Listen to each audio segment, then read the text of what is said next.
জুলাই অভ্যুত্থানে শহীদ মীর মুগ্ধর ভাই মীর মাহবুবুর রহমান স্নিগ্ধ আনুষ্ঠানিকভাবে বিএনপির প্রাথমিক সদস্যপদ সংগ্রহ করেছে।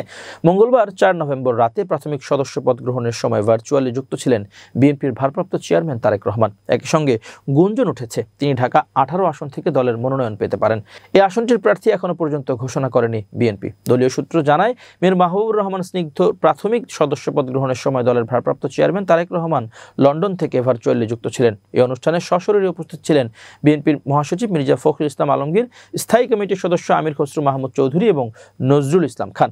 এছাড়া স্নিগ্ধর বাবা মীর মোস্তাফিজুর রহমানও এই গুরুত্বপূর্ণ মুহূর্তে উপস্থিত ছিলেন। জুলাই অভ্যুত্থানের পর থেকে মীর মুগ্ধর পরিবার দেশ জুড়ে আলোচনায় রয়েছেন। শহীদ পরিবারের একজন সদস্যের সরাসরি রাজনীতিতে যোগদানকে বিএনপি অত্যন্ত গুরুত্বের সঙ্গে দেখছে বলে মনে করছেন রাজনৈতিক বিশ্লেষকরা।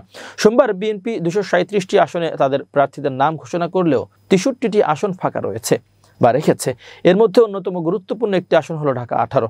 বিভিন্ন মহলে গুঞ্জন উঠেছে এই আসনটি থেকে মীর মুগ্ধের ভাই মাহবুবুর রহমান স্নিগ্ধকে দলীয় মনোনয়ন দেওয়া হতে পারে। ঢাকা 18 আসনটি গঠিত হয়েছে উত্তর সিটি কর্পোরেশনের 1, 17, 43, 44, 45, 46, 47, 48, 49, 50, 51, 52, 53 এবং 54 ওয়ার্ডের বৃহত্তর উত্তরায় অবস্থিত 6টি থানা এলাকা নিয়ে স্নিগ্ধকে এই আসনে মনোনয়ন দেওয়া হলে তা তরুণ ভোটার এবং জুলাই অভ্যুত্থানের চেতনায় উদ্বুদ্ধ জনগোষ্ঠীর মধ্যে ইতিবাচক প্রভাব ফেলতে পারে বলে মনে করছে দলের হাইকমান্ড।